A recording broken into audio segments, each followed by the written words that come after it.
The goal of this webinar is to provide you with procedures and protocols from restaurant owners who have successfully started featuring live music in their venues again. As we all know, live music is a key component of the hospitality experience, but we have not seen as many details on how live music is being reintroduced.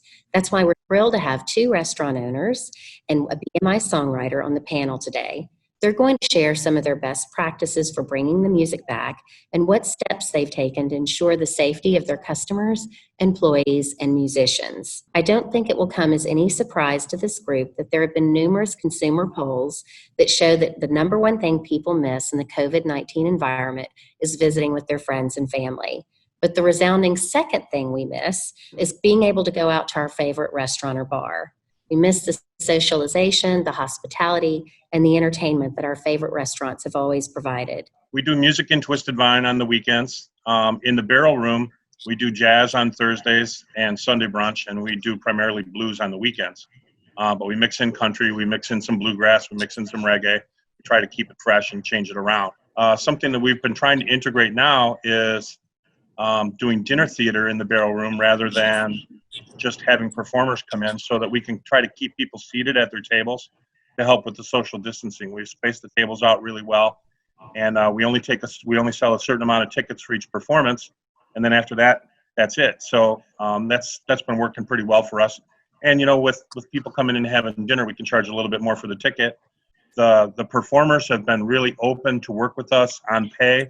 They're not getting their normal scale that they have been getting, and then if we do a second performance later in the evening, then they get the door. If there's venues that are looking for what can I do to help my musician, build a stage.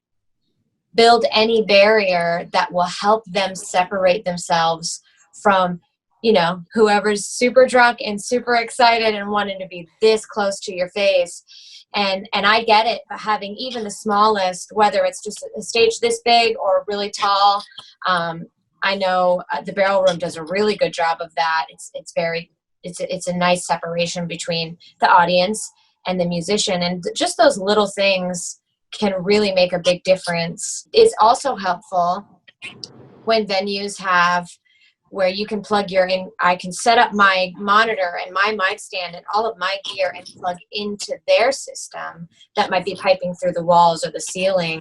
It creates less in and out of the door with my gear. I can walk in with one basket or one handful versus, hey, I've got a whole PA system that I've got to set up, and I'm in and out of that front door 10 times, 7 times, depending on how much gear you have. We have all the equipment here. And most of the performers bring their own microphones, but we sanitize ours in between if they're used by someone. A lot of times the drummer will decide he wants to do a song or something, and we'll pull out an extra mic for him. But we sanitize all that in between, and to keep the distancing, like Sheena was talking about, between the performers and the stage, we have a real small space up front for dancing. And what we did was, when we did the social distancing of the tables and chairs in the Barrel Room, we filled that space with chairs. We have not yet gone to a general admission show. We're a standing room only. And at that capacity, when we're standing room only, GA tickets, we're at 3,000 person capacity. We haven't done that yet. I don't foresee doing that for quite some time. But what we've had to do is we've had to shift to more of a premium ticket, and you're buying tables instead of buying a standing room only area. So we have we sell tables in groups of 2, 4, and 6. That's how we're practicing social distancing. What we found is that we are able, even though there's a lot less people in the building, those people that are in the building are willing to pay a premium to be there. In no way does it get close to our 100% revenue capacity that we have historically been, but it does give us some ability to make a little bit of money so that the artist can make some money. Something that we did was, rather than having the musicians for 2 sets with only like a 20-minute or half an hour break in between, we've split those apart. We've made the first one the dinner set, so people are sitting, and then those people leave after the first set. Typically, the band will make them some dinner, and they can sit and have something to eat. And then we'll sanitize and clean the bar, the stools, the restaurants, the bathrooms, the tables, everything. And then, we'll open the door back up at 9 o'clock for the second set and let them in for that second set. But only a certain amount of people, and we explain to them the distancing at the door.